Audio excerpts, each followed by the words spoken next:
teman-teman kita ke atas dulu ya makan ya.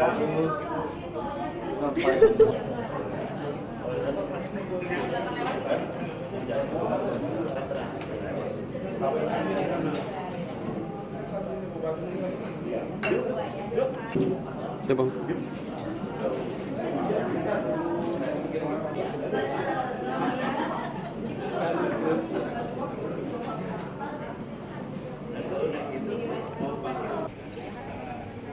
Cek.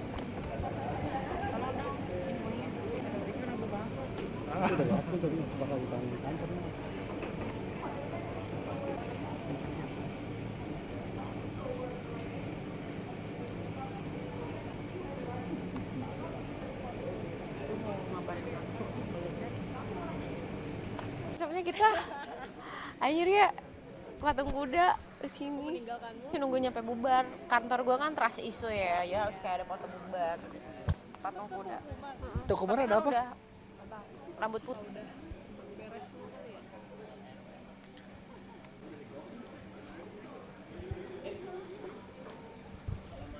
Belum lebaran kita ya. Nal Aidin Faizin, Lahir batin. Bapak-bapak di tengah kali ya.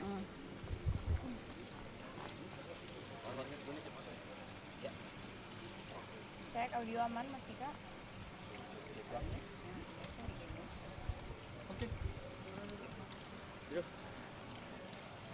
Ya, siap. Oke.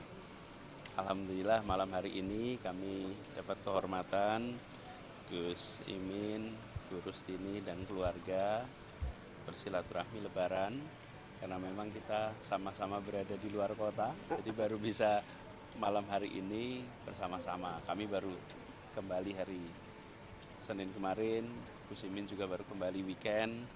Kita senang sekali bisa lebaran sama-sama seluruh keluarga dan insya Allah tradisi silaturahmi halal bihalal ini bisa kita pelihara terus ke depan. Gus ini mau menyampaikan Gus. Ya, terima kasih. Hari ini Mas Anies dan keluarga memberikan waktu sebagai tradisi saling berkunjung di Hari Raya Idul Fitri. Mari kita terus budayakan dan hari ini kita laksanakan kunjungan halal bihalal. Kalau di Jawa Timur namanya riyoyoan berkunjung dari satu tempat ke tempat yang lain. Moga-moga tradisi seperti ini akan terjaga terus. Tadi dari perbincangan di dalam ada membahas soal terkait dengan Hari Bunda, Gus, kan tadi juga tim hukum juga menyampaikan kesimpulannya di Mahkamah Konstitusi. Ada yang hal dipertimbangkan gitu dengan Pak Anies? Ya, kita ngobrol sedikit sepintas karena semuanya sudah dibahas beberapa waktu yang lalu. Tapi kita senang sekali atas kinerja dari tim hukum yang mereka tidak merasakan liburan karena mereka terus bekerja sepanjang musim lebaran ini karena dikejar deadline tanggal 16 jam 1 harus sudah memasukkan kesimpulan. Tadi mereka sudah berikan kesimpulannya, alhamdulillah, mudah-mudahan nanti MK akan bisa memberikan keputusan yang membawa Indonesia kepada demokrasi yang lebih baik. Kami yakin para hakim akan bisa mandiri, akan bisa memiliki keberanian, memiliki keteguhan untuk menjunjung tinggi prinsip konstitusi dan prinsip demokrasi. Pak Anies, soal langkah ke depan kemarin Willy Aditya mengungkapkan bahwa Pak Surya Paloh ternyata sudah membuka diskusi soal Pilgub DKI. Itu seperti apa itu Pak Anies? Komunikasi Kita sekarang lagi menunggu MK. Jadi kita semua fokusnya di situ, tuntaskan proses ini sampai akhir. Kemarin saat Bu Megawati tadi mengajukan diri sebagai amicus curiae atau sahabat pengadilan. Tanggapan dari Pak Anies dengan seperti itu? Ini menggambarkan bahwa situasinya memang amat serius dan seperti kami sampaikan pada saat pembukaan persidangan di MK bahwa ini Indonesia di persimpangan jalan.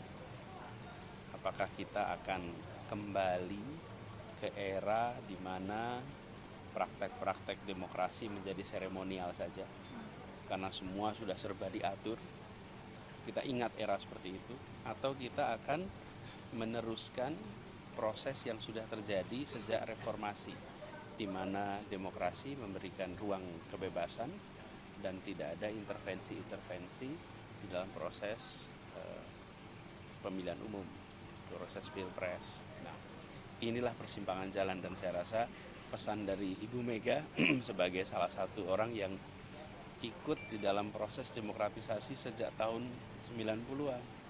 Beliau merasakan ketika segalanya serba diatur, di mana pemilu dan pilpres pada masa itu nggak perlu ada surveyor, karena semua sudah tahu hasil sebelum proses pemilu saat itu. Nah, kemudian beliau menjalani selama lebih dari 25 tahun. Jadi sebagai seseorang yang pernah melewati itu semua, mengirimkan pesan ini adalah pesan moral yang amat kuat yang harus jadi perhatian. Pak Anies, beberapa waktu lalu kan Bapak juga sempat bertemu dengan Pak Surya, waktu lagi liburan bersama keluarga. Sempat ada pembahasan soal MK kah keputusan dengan atau perbincangan Enggak, untuk sih next lebaran step? aja. Tadi hanya silaturahmi Lebaran, Pak, ya. nggak ada obrolan mungkin ngebahas soal pilgub. Enggak, ini cuma keluarga, lebaran. Oke. Gus Imin, izin kemarin Wakil Ketua Umum Gerindra Habibur Rahman mengatakan bahwa Bang Dasko menjadi pihak yang menjembatani komunikasi antara Gerindra dengan PKB ini. Dikatakan bahwa Bang Dasko ini berkomunikasi dengan semua elit PKB ini, sebenarnya juga sudah berkomunikasi dengan Caimin. Goda-godaan untuk bergabung atau belum itu seperti apa itu Caimin? Saya sejak Pilpres sampai hari ini belum pernah ketemu Pak Dasko. Dan memang saya baru besok pagi mulai ngantor ke DPR. Setelah sekian lama cuti dan off ya dari DPR, jadi belum pernah ketemu Pak Dasko. Artinya apa komunikasi dengan Pak Prabowo pun bahkan kalau dengan Pak Belum. Dasko belum. Gus, tadi juga disebutkan bahwa PKB ini mencalonkan nama Bu Ida sebagai salah satu calon yang dari internal PKB akan diusung buat DKI Jakarta. Ada pembahasan nggak sih Gus? Tadi juga dari Nasdem mengatakan bahwa bila nanti misalnya Pak Anies juga yakin untuk resmi mendukung mencalonkan kembali menjadi gubernur DKI, ini 3 koalisi atau 3 partai ini akan bersama-sama juga membantu Pak Anies seperti di Jakarta. Sampai detik ini PKB belum membahas pilkada. PKB belum, bahkan tim pilkada baru akan diputuskan 2 hari ke depan. Sehingga belum ada pembicaraan itu, kita fokus konsentrasi ke MK dulu. Gus Imin, tanggapan mengenai penangkapan penetapan tersangka terhadap Gus Misbah, Bupati Sidoarjo yang kemarin mendukung 02, bagaimana Gus Imin? Ya nggak ada tanggapan ya, kita ikut bersedih ya, dan menjadi pembelajaran bagi semua bupati-bupati dimanapun. Tapi sebenarnya sudah dipecat belum sih Gus, secara keorganisasian di PKB Gus Muhtar? Waktu itu sudah sih, waktu itu. Gus Imin, nama Gus Imin juga masuk dalam bursa pilkada Jawa Timur. Kemarin Gus Halim menyebut bahwa aspirasi kader ingin menginginkan Gus Imin menjadi calon gubernur Jawa Timur. Saya belum tertarik dan belum membahas sama sekali. Ya, cukup. Ya, Teman-teman, terima kasih sekali lagi. Kami terima kasih, minal aidin faizin, dari kami, keluarga Gus Muhaimin. Mohon maaf lahir batin bila ada kata salah, ucap salah, dan salah tindakan. Ya, mohon maaf semuanya. Terima kasih. Maaf lahir batin. Terima kasih Pak Anies. Ya, Gus Imin. Makasih semua.